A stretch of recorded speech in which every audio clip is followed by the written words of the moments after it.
PKB dan Gerindra terus menjalin kerjasama dalam berbagai bidang. Kita sepakat bahwa kita akan kerjasama untuk sebesar-besarnya kepentingan rakyat Indonesia.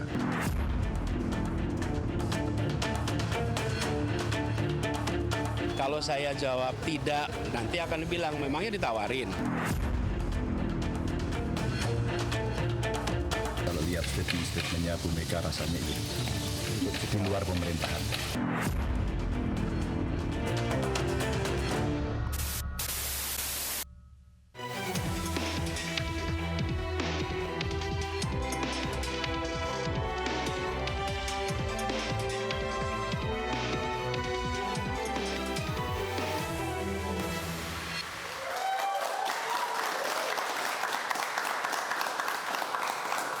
Selamat malam pemirsa, Indonesia akan segera mempunyai pemimpin baru. Prabowo Subianto dan Gibran Raka Buming Raka akan segera memimpin lebih dari 275 juta rakyat Indonesia.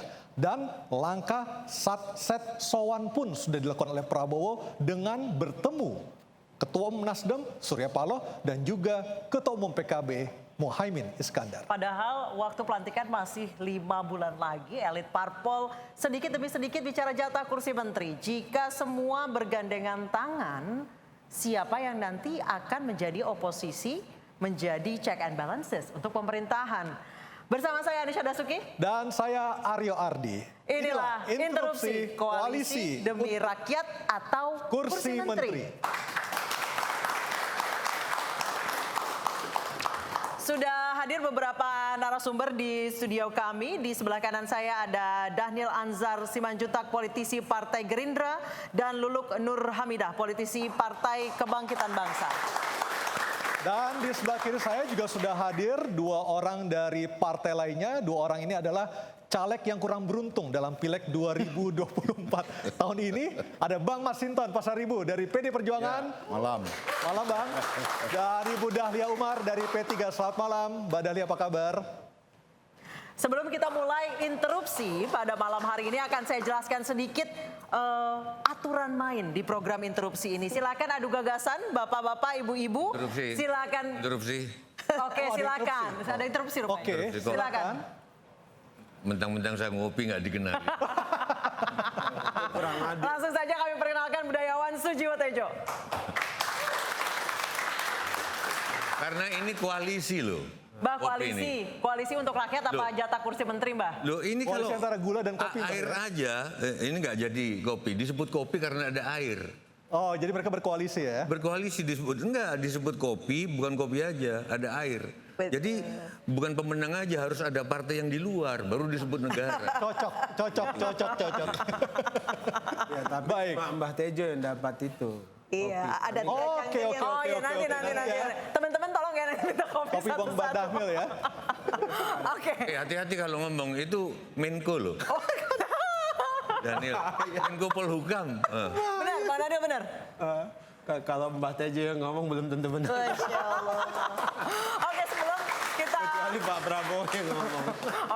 Oke, baik. Sebelum kita mulai dialog pada hari ini, sejak 14 Februari ini politik di Indonesia sudah semakin cair, semakin fleksibel. Yang tadinya bergabung keluar, bergabung lagi. Dan seperti apa jalannya atau cairnya politik Indonesia sejak 14 Februari 2024, kita saksikan dalam tayangan berikut ini. Merdeka! Presiden terpilih Prabowo Subianto berupaya merangkul lebih banyak pihak untuk menjalankan pemerintahannya ke depan. Kelompok yang menjadi lawan di pertarungan Pilpres 2024 satu persatu digandeng menjadi kawan sejalan dengan alasan demi kedaulatan. PKB ingin terus bekerja sama dengan Gerindra, dengan Prabowo Subianto untuk mengabdi demi kepentingan rakyat kita semuanya. Mantan calon presiden 2024 Anies Baswedan punya jawaban sendiri menyikapi peluang bergabung dengan pemerintahan Prabowo Gibran. Kita tidak berandai-andai. Kalau saya jawab tidak, nanti akan bilang memangnya ditawarin. Oke? Saya bilang iya, memangnya ditawarin. Kan enggak, ya kan? Jadi sekarang kita jalani saja dulu. Jika Nasdem dan PKB mengambil langkah kerjasama dalam pemerintahan Prabowo Gibran, tersisa tanya bagaimana dengan langkah PKS. Dan kita sama Prabowo cukup lama hubungan, jadi udah nggak sulit. Oke, apalagi? Jadi memang ada rencana ya Pak buat masuk ke pemerintahan dari PKS? Ya kita dialog lah. Masa ujung-ujung main masuk aja kayak udah terima aja. Tapi berharapnya begitu ya? Ya kita arahnya pokoknya semua itu serba mungkin. Sementara Ganjar Pranowo mengungkap kemungkinan PDI Perjuangan berdiri di seberang jalan pemerintahan sebagai oposisi. Belum memutuskan ya, tapi saya kira kalau lihat statement-statementnya Bu Mega rasanya iya. Di saat PKS masih menantikan waktu pertemuan dengan Prabowo. Pertemuan Prabowo dan Ketua Umum PDI Perjuangan Megawati Soekarno Putri masih sebatas wacana. Itulah tadi perkembangan terkini dari situasi politik di tanah air saat ini pasca putusan MK, betul semakin cair. Saya ke Mbak Lulu. Mbak Lulu, tanggal 5 Maret Anda adalah satu-satunya anggota Dewan yang memperjuangkan hak angket. Sekarang Ketua Umum Anda justru bersama Pak Prabowo dan meminta jatah menteri. Nggak malu, Mbak? Emang Pak Muhaimin bilang minta jatah menteri? Nyebut nama Pak Hanif Dakiri loh. Yang pasti Caimin sampai detik terakhir ya. Tetap berharap bahwa angket itu tetap diajukan karena memang kita sama-sama punya kepentingan untuk memperkuat demokrasi dan bagaimana Indonesia bisa dibangun lebih baik lagi ke depan. Tapi gimana caranya menjelaskan kepada pemilih, kepada konstituen Anda, di satu sisi Anda mengkritik pemilu, mengkritik pemerintah, tapi di sisi lain Anda justru mendukung eksistensi dari pemenang pemilu ini sendiri? Ya, saya kira kita perlu mengedepankan cara berpikir yang agak sedikit berbeda ya. Ketika Pak Prabowo hadir di kantor DPP PKB, coba yang kita lihat apa? Caimin menyerahkan agenda perubahan. Ketika Pak Prabowo menerima, bukan menolak loh ya. Begitu kan Mas Dali, ya diterima lah paling tidak bahwa apa yang disampaikan oleh Caimin itu kemudian diterima, itu artinya bahwa beliau melihat agenda perubahan itu merupakan agenda yang penting sebenarnya juga untuk Indonesia. Itu satu hal. Dan yang kedua, kalau menurut saya, kalau kemudian agenda perubahan ini kemudian juga bisa diterima oleh Pak Prabowo dan itu artinya baik untuk Indonesia, maka kita juga punya kesempatan untuk menagih satu saat. Nah, tapi Mbak Lulu, Bang Daniel ini kan PKB ini dari tadinya bergandengan tangan sama Pak Prabowo, terus misah, terus bergabung lagi. Pak Prabowo itu segitu legowonya atau memang cari apa gitu, koalisinya nambah gemuk yang tadinya montok jadi Pak Prabowo kan tipologinya ya baik-baik saja dengan mantan kekasih kita. Lebih muda balik gitu ya. PKB ya. Dan itu kan biasa saja. Artinya dalam tadinya PKB itu bersama dengan kita dekat gitu. Kalau dianalogikan jadi pacarnya Gerindra, namun kemudian PKB digoda oleh Nasdem. Kemudian akhirnya meninggalkan Pak Prabowo, kemudian di tengah jalan, oh ya ternyata lebih asik dengan Pak Prabowo, kembali lagi ke Pak Prabowo. Pak Prabowo orangnya kan sangat terbuka. Jadi dulu sempat perubahan, sekarang balikan ya Bu Lulu ya? Tapi kayaknya ceritanya nggak gitu deh. Jadi itu hal yang biasa. Dan jadi kalau gini, kalau mantan itu memang selalu punya versi yang berbeda ya kan? Tetapi ada yang selingkuh. Siapa yang selingkuh? Karena nggak sabar karena kan tak ada kepastian. Karena tidak ada kepastian. Karena PKB nggak sabar, kemudian ya sudah sekarang kembali lagi ya nggak apa-apa, memang harus begitu. Ngomong-ngomong soal balikan, saya ke Bang Masinton. Bang Masinton, Megapro mau balikan apa gimana? Kalau kita kan sama Pak Prabowo itu ya pernah pasangan. Iya, 2009. Mega dan Pak Prabowo. Jadi dalam relasi itu no problem. Tidak ada hambatan dalam relasi antara tapi katanya Bu Mega sama hambatannya Pak itu Pak Jokowi. Apa? Selama Pak Jokowi masih mesra sama Pak Prabowo, Bu Mega akan masuk. Kita kan kalau sama itu tutup buku kita. Ini langsung gaspol. Iya. Kalau kita siapa tadi yang disebut? Kalau itu sama itu kita tutup buku. Artinya dalam konteks ke depan ini, pertama politik itu kan butuh komitmen, konsistensi, dan juga politik itu ya bukan sekedar jabatan dan kekuasaan. Bahwa dalam pelaksanaan tugas-tugas politik itu ya kita nggak bisa lepas dari yang namanya keinginan rakyat, kehendak rakyat. Tapi jelang Rakernas tanggal 24 bulan ini mendatang, apakah di PDIP itu lebih condong suaranya lebih banyak untuk berkoalisi dengan Pak Prabowo ataukah tetap jadi oposisi? Nah tentu karena ini menyangkut hal-hal yang strategis ya, bukan hanya strategis dalam arti konteks langkah politik partai, tapi juga strategis bagi bangsa ini gitu ya. Maka hal-hal yang strategis ini perlu perenungan dan pertimbangan sebelum diputuskan nantinya tentunya. Nah maka kami belum secara kelembagaan partai ya, kami belum mengambil sikap ke sana, tentu masih dalam proses pertimbangan.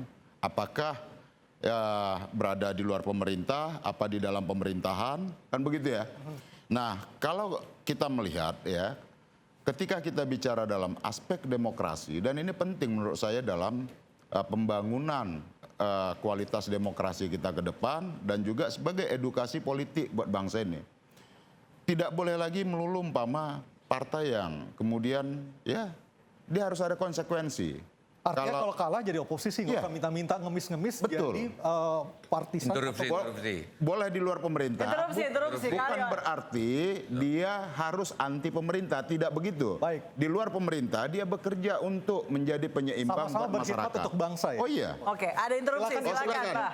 Pak Tejo. Saya nggak terima kalau Pak Jokowi disebut sebagai hambatan hubungan Prabowo sama Mega. Karena Mas Prabowo sayang sama Pak Jokowi. Mungkin Mas Prabowo lebih sayang ke kucingnya. Jangan-jangan hambatannya kucing ini, gitu loh. Benar Bang Daniel, hambatannya kucing. Benar. Jangan-jangan hambatannya kucing. Loh. Kucing itu suka menjilat-jilat kan? Maaf. Jadi siapa yang mau menjilat? Gak tahu, I don't know. Dan suka gesek-gesek badannya itu.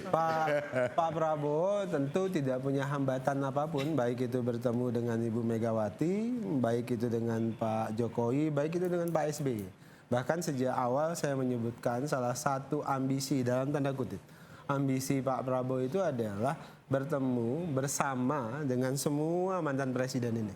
Karena Pak Prabowo kan seperti Anda ketahui bahwasannya salah satu visi utama Pak Prabowo itu adalah keberlanjutan.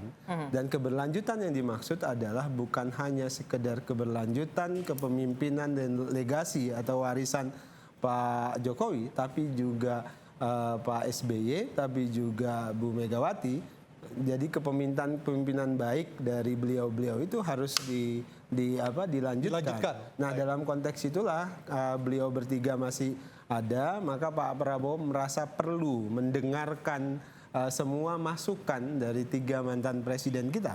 Karena Pak Prabowo ingin memberikan teladan bahwasannya kita bisa berbeda dalam sikap politik, tapi kemudian dalam hal yang fundamental, masalah-masalah kebangsaan, beliau yang mantan presiden ini itu bisa memberikan saran. Baik, kita dengarkan dulu dari P3 ya. Mbak Lia, ini P3 udah lama nggak kedengeran suaranya. Masih nunggu. Masih nunggu hasil MK.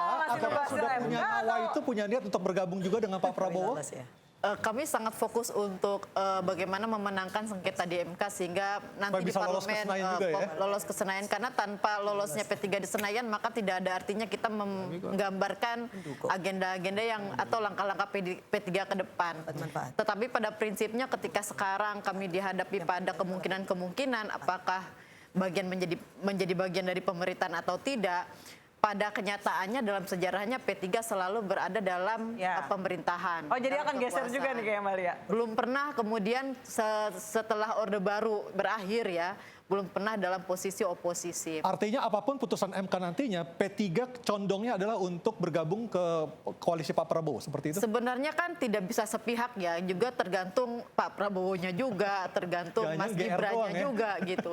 Jadi kami pada prinsipnya sekarang pilihan-pilihan itu menjadi pertimbangan-pertimbangan, tetapi yang dipikirkan harus kemaslahatannya itu apa yang didapatkan kalau kita ada dalam posisi misalnya beroposisi atau ada dalam pemerintahan. Karena banyak sekali agenda-agenda pembangunan yang sebenarnya sangat penting dan P3 ingin punya peran di situ. Dan tradisinya selalu dia punya peran di situ gitu. Dan kami bisa menunjukkan banyak prestasi-prestasi. Ini kalau handphone nyalain 5 nih.